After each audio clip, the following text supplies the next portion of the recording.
Chiefs fans, it is Sunday night. We are going to get into what this mock draft can show us right now tonight as we sit here. Our first mock draft since the huge Tariq Hill trade. We're going to get into all those picks and what they mean for us tonight. I'm Ryan. This is Ryan Going Rogue here on the channel. Welcome back, everybody. If you are new to us, get ready. Make sure that you like this video because it's going to be a lot of fun. Make sure you subscribe to the channel because there's a lot going on here from me and my entire crew. Then make sure you click the bell so that you see these things that come up, especially this time of year. There's a lot of news where I just have to spring some things on you, quick live streams when something happens. So keep that in mind. Tonight, we are doing our normal Sunday night breakdown show. That's what it's called during the season. During the offseason, it turns into the mock draft show, and it is at 6 Central every Sunday night. So tonight, I've pre-recorded this just in case news happens, and I'm with the family. I want to make sure I get you this. We are going to explore what the Chiefs can get with this slew of picks that they have now. We're going to go through it all, and one thing that's always in the back of my mind that we have to get value from is athleticism. I want to make sure you guys get a piece of that as well. You can go to rogueapc.com here. That's my website for the athletic matrix for all of Rogue Performance and Analytics Consulting. That's what we do, is figure out and boil everything down to the best athletes and how to rate them. You can get a significant discount here at using the code RGR22AM. Make sure you do that. I think you guys will really like it. If you are in the chat here live, you guys can keep on doing that. You can throw super chats if you like. Just know that I'm not here to see them. So I appreciate it, and we will love to hear your comments. But if you have the Matrix and you love it, let people know in the live chat right now, in the comments, if you're watching this on replay as well. So I have the draft queued up because I don't want to take too long in getting into it tonight. I'm going to take that banner back off. And you all know who I am, so we don't need the branding. So I'm going to try to, okay, we're going to pump that up. That didn't really zoom it in much, but we're going to use it. So what I've worked out here is like a medium offer in order to try to split the Chiefs' 2 first-round picks at 29 and 30, go up and go down. That's kind of the way that you have to do it in order to try to get value without giving up a 3rd-round pick. That's basically has worked out. I've chosen the Philadelphia Eagles because of the past relationship with both Brett Veach and Andy Reid, and them having 3 first-round picks. That seems the very most likely scenario. The most likely trade partner for the Kansas City Chiefs is the Philadelphia Eagles. So what I've done is split those picks, give them 2 of the 7ths in order to get this done. I'm going to send this offer, and hopefully we get this done, and then we can talk about what will we have as an opportunity. Now, I usually give a team 3 calls to try to get something done. In the real world, it's a much more labored process, and you can see here on the second go, the trade was accepted. Now it's going to kick off. And what I want to make sure that we're seeing is, unfortunately, I think I saw what I didn't want to see. The idea here is to get a chance at Jameson Williams. And 16, I felt like that was a solid possibility because I thought he could fall. But let's see if he did. It looks like, a lot of edges going here. A lot of edges, including Karlaftis, even made it in there. And Jameson Williams went to the Eagles with that pick just before us. That sucks. We are not happy with that. So now we have a couple of options. Can we go edge? A lot of edges have already gone. A lot of my favorite corners are already off the board. You have Gardner, Stingley, Booth, and McDuffie all back-to-back. All guys that I think have first-round grades. You have Hutch, Thibodeau, Walker, Johnson, and Karlaftis all already gone. So that gets us into a conundrum. So now we have to consider, what are we getting here? Do we feel like Garrett Wilson is a top 16 pick? I actually do. Do we feel like Drake London is? I think that he's very close. I could live with either of those players. Could we get Jahan Dotson, Olave? Sure. Not a lot here for the edges. So we could try to go back to Philly. That might be fun to trade back and get our old pick back and try to undo the fact that we missed out on him by 1 spot. That's pretty frustrating, I have to say. And they're ready to give a 3rd back. I like that for moving back a couple picks. Can we get one of our other ones back? No, I don't think so. And maybe we'll get that as well. Maybe I can get us back into the 4th with a 7th on board. Okay. Good. So we're going to get rid of our 7th round pick. We're going to move on up. We're going to let those be UDFAs. And that makes a lot of sense. So they came and took those picks, which I am fine with. And what did they do with them? They took higher Elam, and that's okay. I don't have Elam as a first round grade right now. So I feel like they could do that with 30 and I wouldn't be too hurting. They could do that with 50 and he might be there, to tell you the truth. Now, Garrett Wilson went just the pick before us here. He's a guy that I would have considered there. So we're on board having gotten some picks back. If we take another look, we now have this pick at 19, 50, 51, 62, 83, 94, and 103. So we have a lot of volume that we can cover here. And so I think we need to take value where we can. And right now, the value is Drake London. He's not the speed demon Jameson Williams is, that we know they're interested in.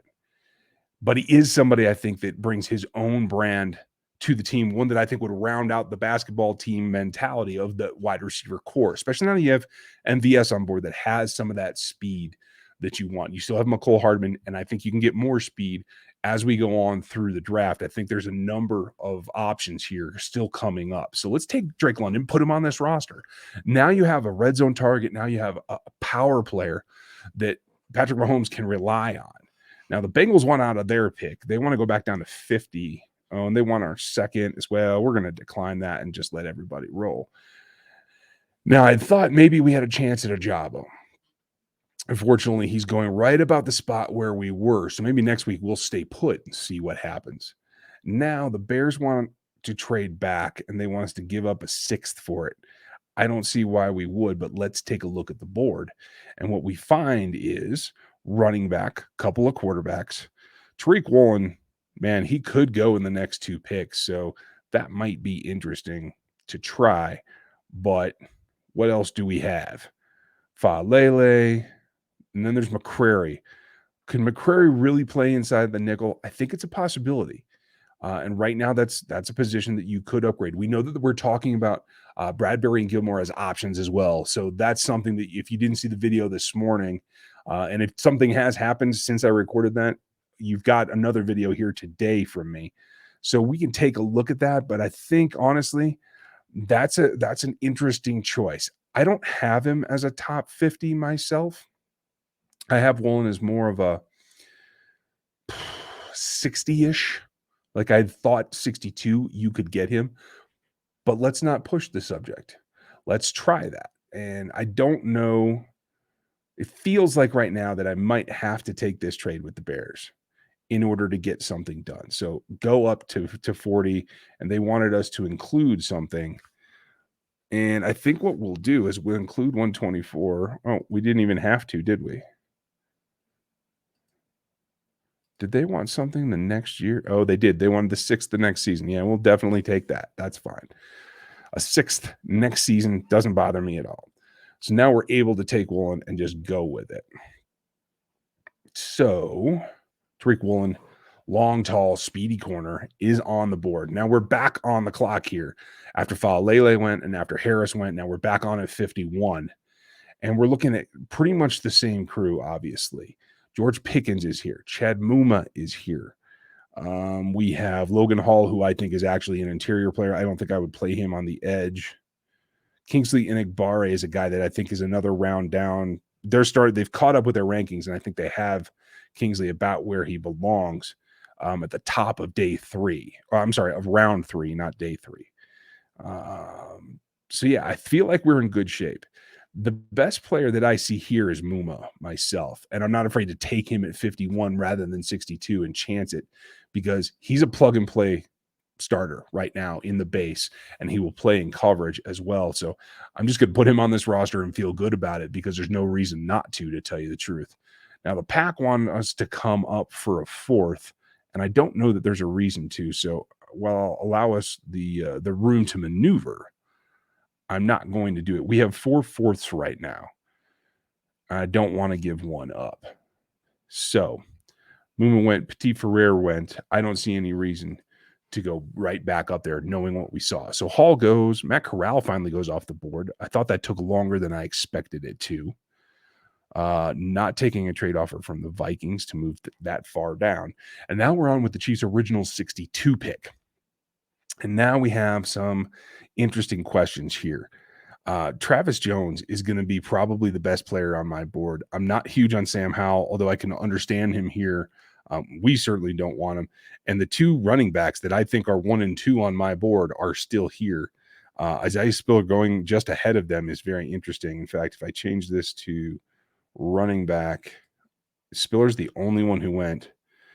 And I actually have Breece Hall ahead of him on my rankings. So I'm a little surprised by that.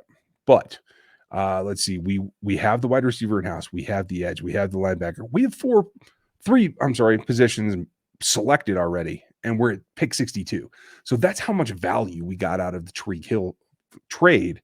And it's not a consolation prize, but it helps. So right now we have the second tier of wide receivers in Bell, Mechie, let's see, Enigbare, Drake Jackson. I would probably take more of a chance on Drake Jackson myself because I think he has the power to go back to being a power edge. And let's see, and we have my Jay Sanders farther down the line, D'Angelo Malone. Plenty there. So here we want to take the best player. And on this board for us, knowing that we don't have another pass rusher on the inside, it is Travis Jones, who is the poor man's Devontae Wyatt, to tell you the truth. I think you get 90% of Devontae Wyatt a whole round below, and I think that that's good value for us. So we put him in here, and now we've covered corner, we've covered interior defensive line, and we've covered the linebacker crew. Now, we weren't able to get an elite pass rusher. They were all gone so fast, even before pick 16 that we had traded up for. It just didn't help us there. Now we're back on the clock. They want both of our thirds for 2 of their thirds, splitting them effectively, and a 7th. Now, I'll just counter that for now just to see what's on the board, because let's see what we have.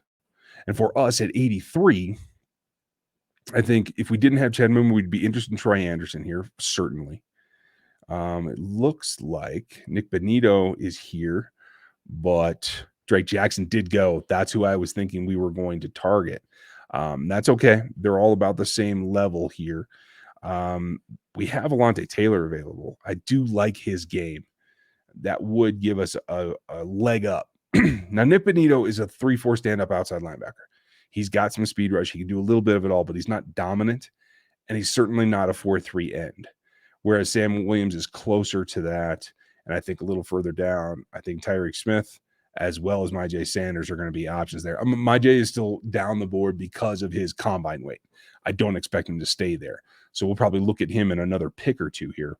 We want to make sure we get value where we're at. And in terms of what we can do, I think it comes down to this group in 2 places. We can either go linebacker, which I think we need kind of a downhill thumper of a good athlete. The 2 best athletes in this class you'll find in the athletic matrix are Leo Chanel and Channing Tindall. So one of them playing what it would only be a partial role, I think is still okay because you have movement to play the coverage. Again, it's not the prettiest pick because it's linebacker, but when you look at what's available, I think it's an easier fit than squeezing Benito into this. And the other option would be, I like Alontae Taylor. Marcus Jones is pretty solid as well. Then you have Josh from Fayetteville, Josh Williams. A lot of people like him as well. Let's see, Martin Emerson, I don't think we'll go this late, but he's on the board. So for me, it comes down to, is it linebacker or is it corner? And there's a significant need at both, but right now I think the need at linebacker is probably more. You want a 4-man rotation at the very least. And so for me, I'm taking someone that has won consistently and hasn't hit his peak. The guy that has the more upside is Channing Tindall. He's explosive. I think he can fit into this defense and be a force in a couple of seasons. So we're going to put him on this roster. And I like that because now we're getting more forceful, we're getting more explosive, and we're getting more athletic on the defensive side. We come back, and Alontae Taylor just went off the board before us here at 93. We're on the board at 94 right now. Benito went. Not a whole lot has changed for us, so we're in pretty good shape. And at this point, I would have gone Alontae Taylor. I like what he brings. And right now, I don't want to take any chances. We do have a pick in another 10, but I really don't want to take a chance. So we're going to grab Myjai Sanders and put him on this roster. And I feel really good about that. That is not a problem for me at all. Now, let's see. The Patriots want us to move back 20 spots. I'm not interested in that. Not anywhere close. But I will counter this so that we have a shot at a few more players. So now we're in a position to trade back and we can get more value and more volume of picks. But I don't think it's going to be with the Patriots because I don't like where they're picking. So let's see if the Seahawks are down to move a bit around because I think they have some later round picks that we might be interested in. It is those fits. So if we move down from 103 to 109 and we picked up 152, I could dig that. They don't dig that. So we're kind of out in that spot.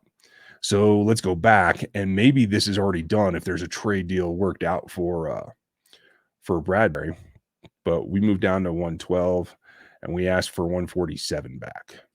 Maybe we have to go to 173. Doesn't look like they're biting. Doesn't look like anybody wants to bite down here. And that's honestly what I would be looking for.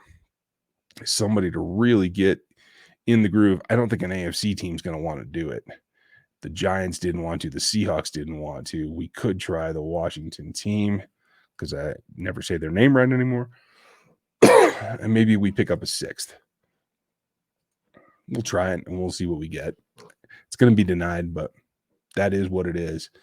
I think it would be just a way for us to garner a little bit more volume, but it's not going to happen. So we're going to stick with what we're looking for. And so what's left? We're looking for a safety still. We could go interior line. We could go exterior line. We could try running back, but I think the Rojo signing really takes running back off the mix. So I'm looking for explosive.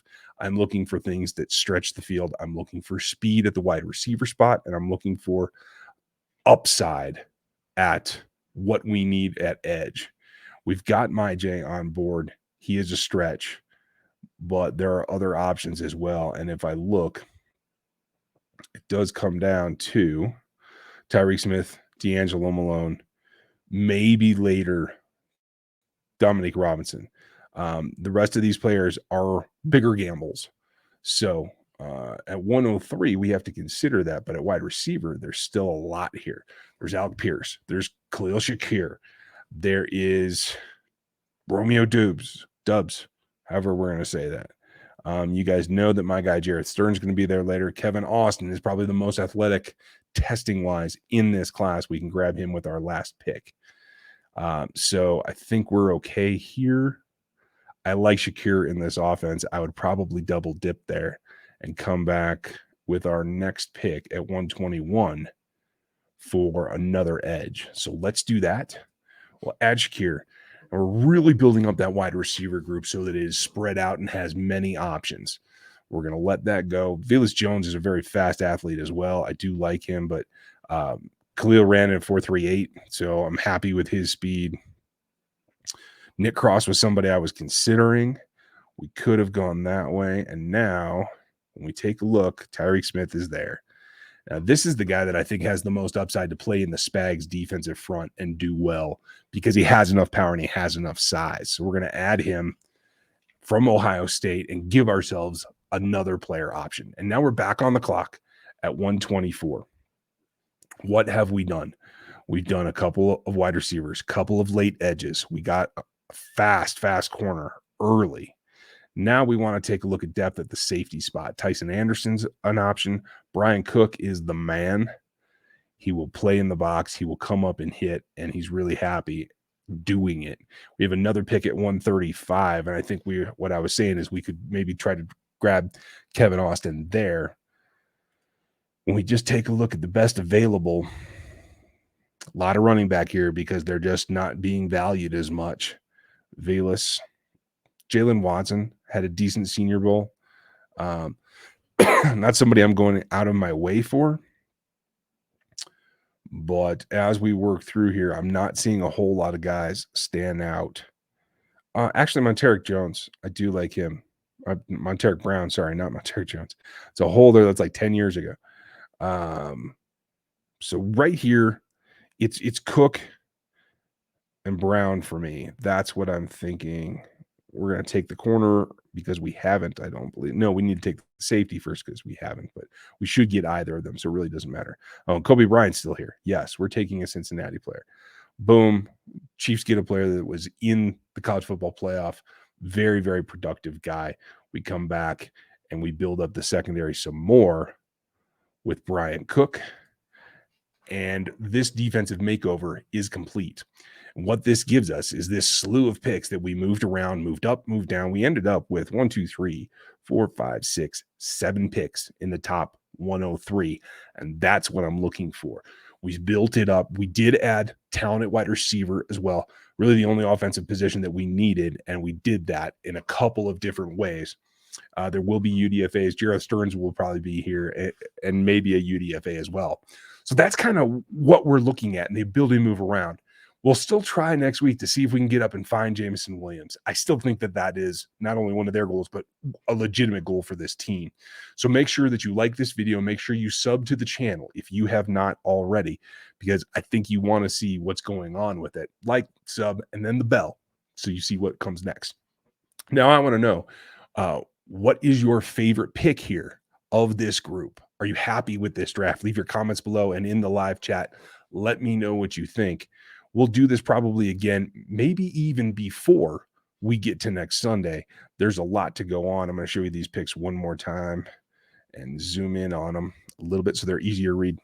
So Drake London, Tariq Woolen, Chad Muma, Travis Jones, Channing Tindall, Myjai Sanders, Khalil Shakir. A lot of talent here. And then we finish up with Tariq Smith, Kobe Bryant, and Brian Cook. 2 Cincinnati players in the secondary played together, played well. Not everybody could be Sauce Gardner, but these guys are the ones that helped him be so successful. So I feel pretty good about that. Want to know what you guys think. Now, tomorrow is the Q&A live at 6 p.m. Central as well. We'll have breaking news if anything happens. Dan has film for you on both the new guys coming on MVS, coming on Rojo. He's got a lot of work going in, and we will continue all week long. So I hope that Sunday night is treating you well and you've had a good weekend. I hope you enjoyed this. Let me know what you think down below. And thank you for your time and your support. As always, this is the fun time of the year where things get a little bit crazy, and I don't think we're done yet. So you guys have a great night. Have a good week starting Monday. We'll talk to you Monday night for the Q&A at 6 Central. Take care.